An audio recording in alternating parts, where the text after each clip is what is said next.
Good morning everyone, welcome to অবকাশে দেবযানী। আমি দেবযানী। তোমরা সবাই নিশ্চয়ই খুব ভালো আছো, আর আমিও মোটামুটি আছি। আর সকালবেলা নিত্যদিনের এখন একটা কাজ তোমাদের সাথে প্রতিদিনই শেয়ার করি, কুলেখাড়ার পাতার রস বানিয়ে নিই।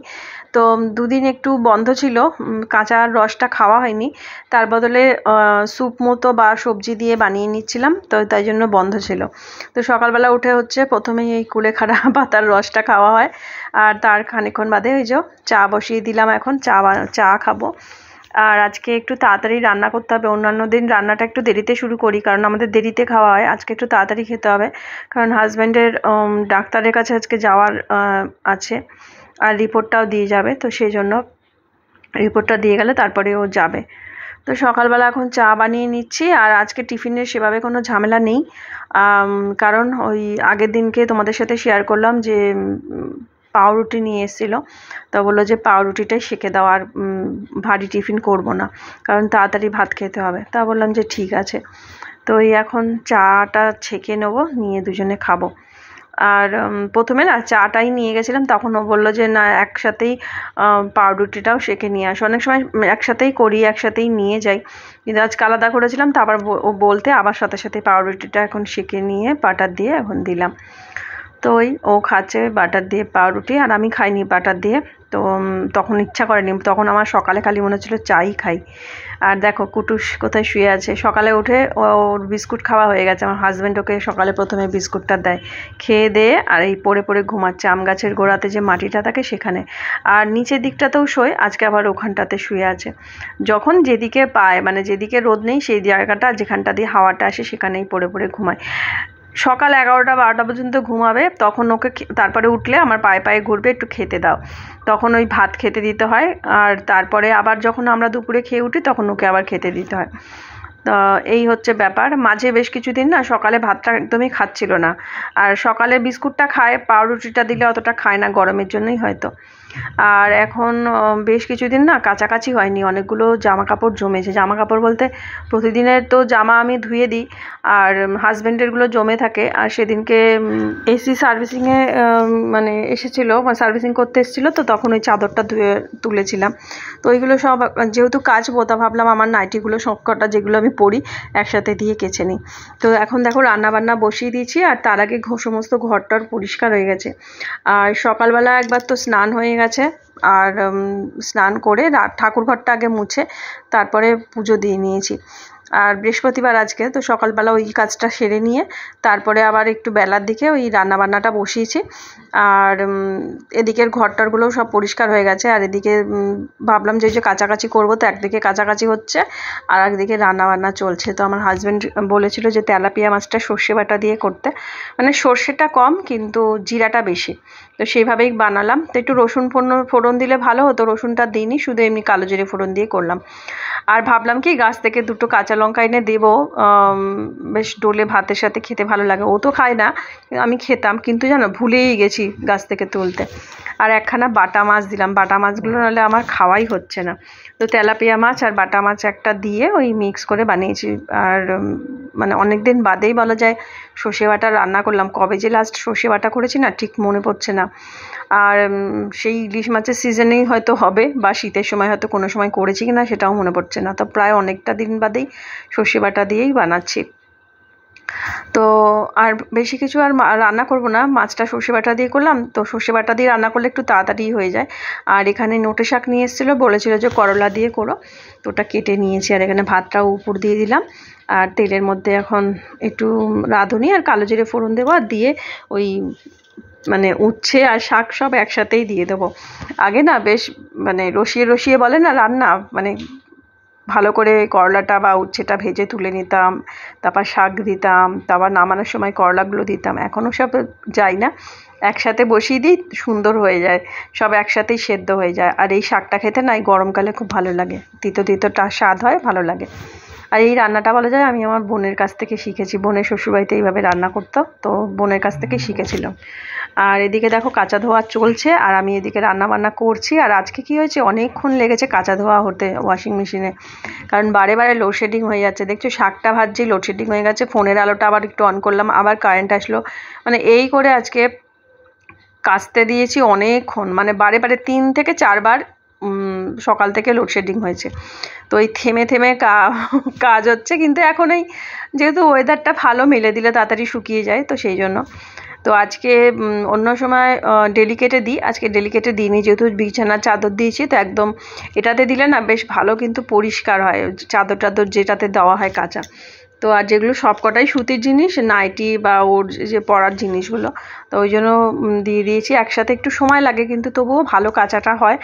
আর ওই কারেন্ট ছিল না বলেই আজকে এই সমস্যাটা হয়েছে, বারে বারে কাঁচা ধোয়াটা করতেই অসুবিধা হচ্ছিল।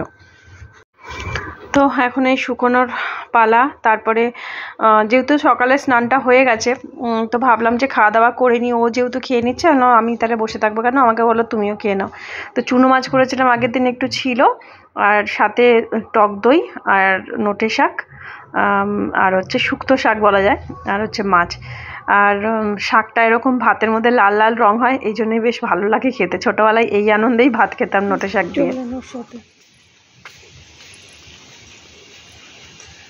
প্রচুর রোদ,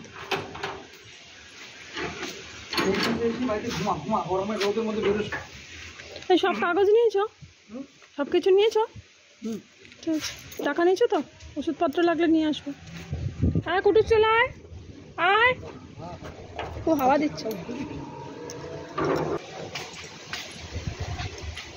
দেখো কি করে, এখানে একটা কাপড়ের টুকরো, ওখানে একটা টুকরো, জুতো, মগ, মানে সারাটাক্ষণ তাণ্ডব করছে, তাণ্ডব।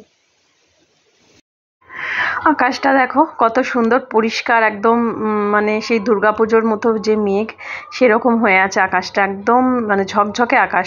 শুনছি তো সাইক্লোন হবে, জানি না কবে হবে। আর দেখছো প্রচুর হাওয়া, আমি মেলতেও পারছি না, দড়িটা এদিক ওদিক চলে যাচ্ছে। তো যাই হোক, ও তো বেরিয়ে গেল, আর আমি আবার এগুলো মিলে দিচ্ছি, মিলে টেলে দিয়ে আর একবার স্নানে যাব। আর স্নানটা সেরে এসে মানে একটু ঘুমিয়ে নেবো। তো ভাবছিলাম ও হয়তো খানিকক্ষণের মধ্যে চলে আসবে, কিন্তু তা না, অনেকক্ষণ বাদেই ও এসেছে। আর এগুলো তো মেলে টেলে দিচ্ছি। আর অনেকগুলো যেহেতু জমেছে রোদের মধ্যে না, এগুলো মেলতে যেতেও যেন একটা সমস্যা। এখন মেলে দেবো যখন ওই বিকেলবেলার যখন রোদটা পড়ে যাবে, তারপরে তুলে নেব। চাদরটা আসলে একটুখানি মেলে দিয়েছি, কিন্তু পরের দিকে না চাদরটা একটু গুটিয়ে দিয়েছিলাম স্নান টান সেরে আসার পরে। কারণ আমাদের যে কুটুসটা আছে, এই কুটুসটা এখন অনেক লাফাতে শিখে গেছে। দেখলাম হয়তো ও মানে চাদরটা এতটাই নিচে, ওর লাফাতে লাগবে না, এমনি ও মুখে দিয়ে টেনে নামিয়ে দিতে পারবে, এরম অবস্থা। আমি যে নাইটিটা পরে আছি, এই নাইটিটা আমার হাজব্যান্ড একদিন আমার জন্য কিনে এনেছিল। ও বেশিরভাগই কিনে আনে, মানে কলকাতায় ছিলাম, ওর ডাক্তার দেখানোর রিপোর্ট দেখানো ছিল, অনেক বছর আগের কথা বলছি। তো যখন ফিরছিল ওই বাসরণীতে, ওখানে অ্যাপোলো ক্লিনিকে ও মানে করতে যেত, টেস্ট বিভিন্ন রকম থাকতো। তো সেই সময় দোকানে দেখছে এটা সাজানো রয়েছে, আমার জন্য কিনে নিয়ে এসেছিলো। আজকে হঠাৎ মনে পড়লো, তোর মাথা ঘুরছে গেল। এই সব মিলে চলে দিলাম। আমার অনেকগুলো নাইটি একসাথে কেচে দিয়েছি।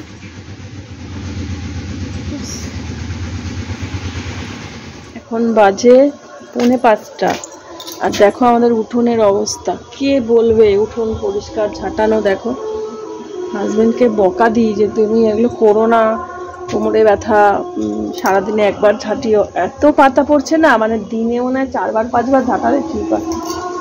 আর এখন এই বাইরে আসলাম এই জামা কাপড়গুলো তুলতে। হাজব্যান্ড গেছে সেই ডাক্তার দেখাতে, অনেকক্ষণ গেছে। আমি এক্ষুনি ফোন করলাম যে কী গো তুমি তো কখন গেছো, এখনও আসছো না। তো সকালে আজকে রিপোর্টটা দিয়ে গেছে, রিপোর্টটা মোটামুটি ভালো, হিমোগ্লোবিনটাও বেড়েছে, 1.5 বেড়েছে, 15 দিনে 1.5 বেড়েছে। তো আজকে তো এখন গেছে, আসুক কি বলে ডাক্তার, কি ওষুধ দেয় নতুন করে না কি করে। তা ফোন করলাম, তা বললো যে আমার একটু হাঁটু ব্যথা জন্য একটা ক্যালসিয়ামের ওষুধ, এর আগে 10টা খেয়েছিলাম, কমেছিল, আবার একটু ব্যথা হচ্ছে। তো এমনি হাঁটা চলাতে অসুবিধা, ওটা ভিজা, এখন হাঁটা চলাতে অতটা অসুবিধা হচ্ছে না। একটু এই যে পা চেপে যদি কিছু করছি না, তাহলে একটু সমস্যা হচ্ছে, ডান পাটাতে একটু প্রবলেম হচ্ছে। তো বলে তোমার ওষুধটা নিয়ে নেব, আমাদের ওরও ওষুধ নেবে বললো। বলে কুটুসের জন্য কিনছি, বল কিনছি, আর খেদে কাজ নেই। বলে ও সেই জুতো এটা ওটা নিয়ে খেলে আনছে, ওগুলো ও ছাড়বে, ওইগুলোই নিয়ে খেলবে। ও যা জিনিস, একটা জিনিস নতুন ভালো লাগবে, তারপর যাই সে। এই দেখো এখন কি নিয়ে খেলছে, একটা ওই কন্টেনারের মানে ঢাকনা, এটা কোথায় পড়েছিল আমি জানি না, ওর মধ্যে কত ময়লা জমে আছে, মানে মাটি ফাটি জমে আছে। সেটাকে কাল রাতের থেকে দেখছি এইটাই কীর্তনটা করছে, বুঝছো? এখন ওর মধ্যে থেকে ময়লাগুলোকে খুঁটে খুঁটে এই করছে। ঘুমাচ্ছিল, আমি উঠলাম, ও উঠলো।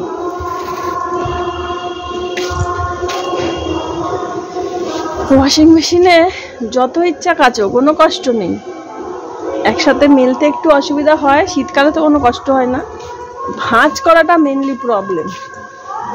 ভাঁজ করতে করতেই দিন চলে যায়, ইচ্ছা করে না, মনে হয় এতগুলো ভাঁজ, ওরে বাবারে একটু পরে করছি, ওরা দেখে দিই। চেয়ারটার মধ্যে ভর্তি হয়ে থাকে, এই কখন এগুলো গোছাতে পারি। সন্ধ্যেবেলায় দেখি চা খেয়ে নেবো, তারপরে গোছাবো।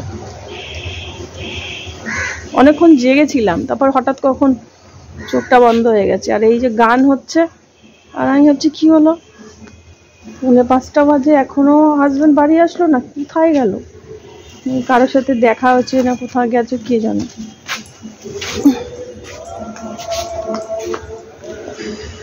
রোদটা যে কখন যাবে দেখো, 5টা বাজতে যায়, রোদ দেখো। চাদরটা নিতে হবে আবার।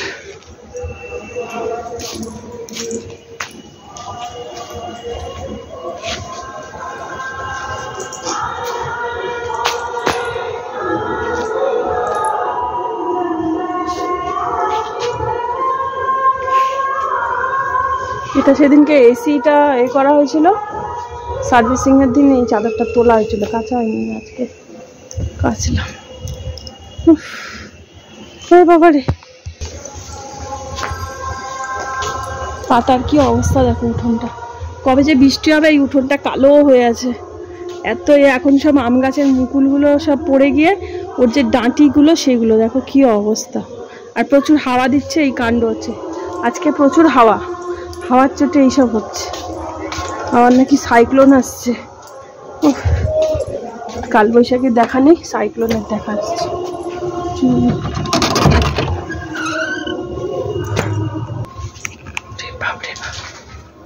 বাইরে কি তাপ, ঘরে এসিটা চলছিল না, চেয়ারের মধ্যে রাখি এগুলোকে। সন্ধ্যেবেলা বসে ঠান্ডা হয়ে গেল। আজকে আলনাটা গুছিয়েছি, গোছানো ছিল, আরো গুছিয়েছি। গামছাটা এরকম গেছিল, থাক। এই জায়গাটা তো গোছাতে পারি না, এই জায়গাটা গোছালেই হবে না। এখানে একটা লাইট জ্বালাতে হবে হাজবেন্ডের জন্য, তো আর এরপরের পাখাটার জন্য এইখানে জামা কাপড় রাখতে পারি না। শুধু এই দেখো একটা রেখেছি, নাহলে ফাঁকা থাকলে কেমন একটা লাগছে, এই হালকা এই যা। তাই বলবে কি, ঘরে তো আলোই হয় না, মানে ঘরে অন্য আলোগুলো নিভিয়ে দিলে রাত্রিবেলা দুপুরবেলা এই আলোটা জ্বলে। তো আমি এখন উঠলাম, তাই জ্বলছে জ্বলুক, আমি একটু রেস্ট নিই, দেখি কখন আসে। সন্ধ্যেবেলা এই জামা কাপড়গুলো গোছাবো।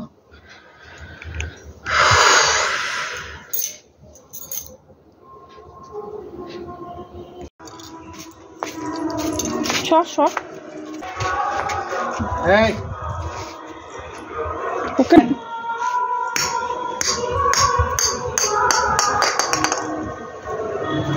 খেলতে পারবে।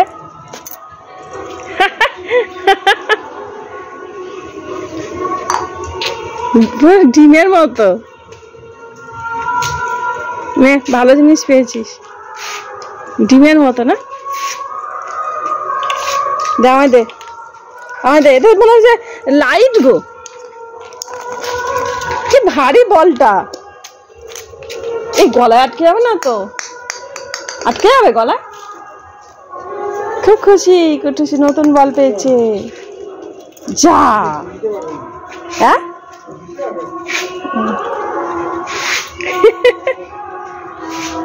নেব না, তুই খেয়াল। ও এখন ওইদিকে গিয়ে পাতার মধ্যে আড়াল করবে। বললাম পাতার মধ্যে নিয়ে গিয়ে, যা পারে নিয়ে গিয়ে পাতার মধ্যে আড়াল করে, ওইখানে শান্তিতে নিয়ে খেলছে। জানে আমি অতটা ওদিকটায় যাই না, ওই জন্যই গেছে।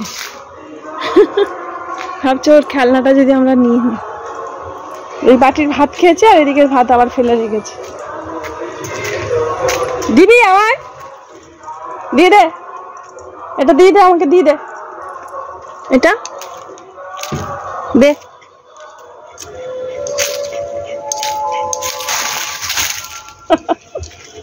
সব দেখো খেলনাপত্র সব এনে জমা করেছে। খাবার দাবার যা আনে এর তলায় রেখে দেয়, আবার ইঁদুরে ওর খাবার খেয়ে চলে যায়। পাউরুটিগুলো খেয়ে নেয়, বিস্কুট খেয়ে নেয় ইঁদুরে। খেয়াল, ডিস্টার্ব করবো না।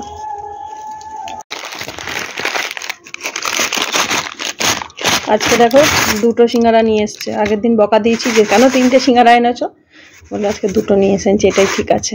তা এখন এই চা দিয়ে খাবো। চায়ের জল চাপিয়ে এসছি, বললো আগে সিঙ্গারাটা খেয়ে নি তারপরে চা করো, হ্যাঁ ঠান্ডা হয়ে যাবে। তা বললাম ঠিক আছে।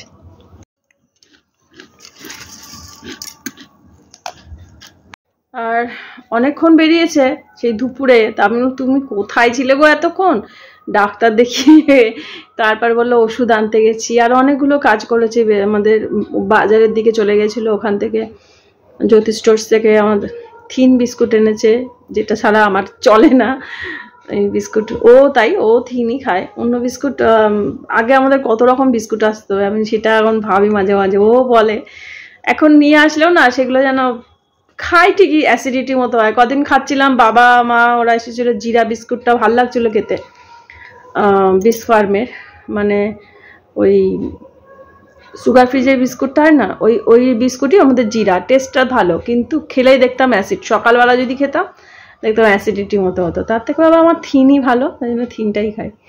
বিস্কুট এনেছে তো, আর ওষুধপত্র আনলো, একটু রসগোল্লা নিয়ে এসেছে, আর পেঁয়াজ রসুন ওগুলো নিয়ে এসেছে। পেঁয়াজ না, আদা রসুনটা নিয়ে এসেছে, আমাদের আড়ত থেকে নিয়ে আসে, ওখানে একটু দামটা কম নেয়, একসাথে অনেকটা নিয়ে আসে। পেঁয়াজও আনতে হবে, বলে দিলে ভালো হতো, অসুবিধা নেই। যেটুকু পেঁয়াজ আছে, সামনে একদিন পয়লা বৈশাখ বা পয়লা বৈশাখ তো মঙ্গলবার, তার আগেই চিকেন করব, তো যেটুকু পেঁয়াজ আছে ওই পেঁয়াজে খাওয়া হয়ে যাবে, মাংস রান্না হয়ে যাবে। তো আর আদা রসুন এনেছে, সংসারী বর, সব ওইগুলো নিয়ে টিয়ে এসেছে। আরও অনেকগুলো কাজ করে টোরে ওই আস্তে আস্তে দেরি হয়েছে। আর ডাক্তার বললো যে এই ওষুধগুলোই চলবে, আর আস্তে আস্তে আরও হিমোগ্লোবিনটা বেড়ে যাবে। আর যেতে বলেনি বা পরীক্ষা টরীক্ষাও করতে বলেনি, খেতে বলেছে, বলছে আর 2-3 মাস ওষুধটা খেতে, টনিকটা, আর কিছু আয়রন ট্যাবলেটও দিয়েছে, সেগুলো খাবে, মানে কয়েকটা মাস খাবে, ব্যাস তাই ঠিক হয়ে যাবে। আর একটা মানে ব্লাডের ওপর অনেকগুলো টেস্ট ছিল, সবকটাই ঠিক আছে। আর একটা টেস্টও ছিল, সেটা নিয়ে আমি বেশি চিন্তায় ছিলাম, তো মানে কি হবে না হবে। তো সবকটা রিপোর্টই ভালো। সকাল থেকে বলা যায়, সকাল কি দুপুর থেকে 12টা 12:30টার দিকে রিপোর্টটা পেয়েছি, তো তখনই জানতে পারলাম। তখন থেকে মাথাটা হালকা হচ্ছে না। কালকে সারাটা রাত চিন্তা করছি, সকাল থেকেও চিন্তা করছি, মাও চিন্তা করছে। মাও একবার ফোন করলো, বললাম মা এখনো রিপোর্ট দেয়নি, 12টার সময় দিয়ে যাবে রিপোর্ট। যাক, ডাক্তারটা দেখানো হয়ে গেছে, আর ওই নিশ্চিন্ত। ও বলতে নেই, মানে অতটা অসুস্থ হয় না, মানে আমার বোন যেরকম। আর আমার হাজবেন্ড না অতটা মারাত্মকভাবে কখনো অসুস্থ হয় না, কিন্তু মাঝে মাঝে আবার হয় যখন বাড়াবাড়ির জায়গাতে যায়। আমার বোনেরও তাই, আমার হচ্ছে টুকটাক থাকে। হ্যাঁ, মাঝে মাঝে বড় বড় জিনিস হয়েছে। আর ও যেই অসুস্থ হয়ে যায় না, আমার মনের বলটাই ওটা হারিয়ে যায়, এই অবস্থা। যাক, আজকে আমার অনেকটা মানে শান্তি লাগছে এতদিন বাদে। আর পরশুদিন যাবো একটু ওই মন্দিরে পুজো দেব। তো ওই এখন সিঙ্গারা খাই, চা খাই। আজকে ব্লগটা অনেকটা বড় হয়ে গেছে, 20 মিনিটের মনে হয় হয়ে যাবে ভিডিওটা। কিছু করার নেই, মনে হলো আজকে একটু বড় ভিডিও দিই, তো থাক। আর বড় যারা ব্লগার হয় তাদের ছোট ভিডিও হলে যারা ভিউজার, মানে তারাই কমেন্ট করে যে এত ছোট ভিডিও, আর আমরা দিতে চাইলেও হয় না। কিছু করার নেই, এতগুলো বছর ইউটিউবে এইভাবেই এসেছি, এইভাবেই কাটিয়েছি। আর বোরিং জীবনযাপন আর কার ভালো লাগে, তাই না? বড় ব্লগারদের হাতেও প্রচুর পয়সা আসে, তারা নিজেরা বরের ইনকাম থাকুক বা নিজের ইনকামটা যখন থাকে, সেটা মনের অনেক ইচ্ছাগুলো পূরণ করতে পারে। আর আমার তো ইচ্ছা অনিচ্ছা কোনো ব্যাপার না, সব পূরণ করে সেই। কিন্তু তবুও নিজে হাতে একটা রোজগার করলে হট করে মনে হবে এই হলো, এটা করি ওটা করি, নিজের একটা সিদ্ধান্তেরও ব্যাপার থাকে। হ্যাঁ, যদি ওরকম যদি বড় ব্লগারও হয়তো হতাম, নিজের সিদ্ধান্তটা অতটা হতো না, হাজবেন্ডের সিদ্ধান্ত হতো। কারণ আমি যেভাবে বড় হয়েছি বা যেভাবে আমি যেরকম একটা মানুষ এইগুলোই হতো। তো বড় বড় ব্লগাররা কত ঘুরতে বেড়াতে যায়, আমরাও যাই ঘুরতে, বরের পয়সায়, নিজের পয়সায় না। আর নিজের পয়সা হলে তখন তো যেতাম। এই হচ্ছে ব্যাপার। এমনি বেড়াতে যেতে অতটা আমি পছন্দ করি না, ভালোবাসি না, কিন্তু হাজব্যান্ডের পাল্লায় পরে বেড়াতে যেতে হয়, এই হচ্ছে ব্যাপার।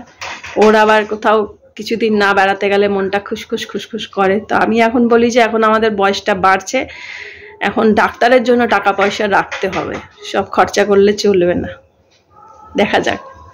তো চা খাই, এই সিঙ্গাড়াটা খাই, চায়ের জলটা চাপিয়ে এসছি, সিঙ্গাড়াটা খাওয়ালে চা খাবো। তো আজ আমার হাজব্যান্ডকে এই গেঞ্জিটা আমি বিয়ের আগে গিফট করেছিলাম টিউশনের পয়সায়। দাদা টিউশনের পয়সায় এই গেঞ্জিটা গিফট করেছিলাম। কত বছর ধরে পড়ছে? 23 বছর। খুব বেশি পরে না, একটু তোলা তোলা করে পরে। আসলে আমি তো অত চিনতে পারি না যে ছেলেদের পোশাক আশাক, এগুলো তো এখনো পারি না। তো আমি কিনেছিলাম, পছন্দ হয়েছিল, আর ওকে দিয়েছিলাম আর আমার বোনের হাজব্যান্ডকে দিয়েছিলাম। মানে টিউশন করতাম, বোনপোকে দেওয়া হতো, ওর হাজব্যান্ডকে টুকটাক জিনিস দিতাম, পারফিউম এরম, আফটার সেভ এরম হতো, বা কোনো বিবাহবার্ষিকীর গিফট এরম টাইপের হতো, ঘড়ি টড়ি এরম টাইপের, কিন্তু কখনো অন্য কিছু দেওয়া হয়নি। তো তখন ওর জন্য আর আমার বোনের হাজব্যান্ডের জন্য, দুজনের জন্য কিনে দিয়েছিলাম। যাই হোক, টিউশনের পয়সায় একটা আলাদা, ওটার একটা আলাদা আনন্দ। তখন বিয়ে ঠিক হলো, আর বিয়ে 3 মাসের মাথাতেই তো বিয়ে হলো। আর তারপরে তখন থেকে টিউশনটা বন্ধ। বৈশাখে বিয়ে হলো, মানে তখন পরীক্ষা টরীক্ষা, এই মার্চ মাসে সব পরীক্ষা টরীক্ষা সব কমপ্লিট হয়ে যেত। তো এই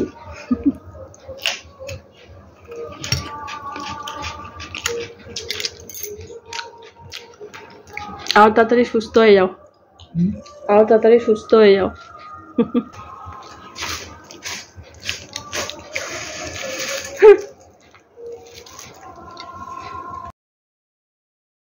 মতো ব্লগটা এইটুকুই, টাটা।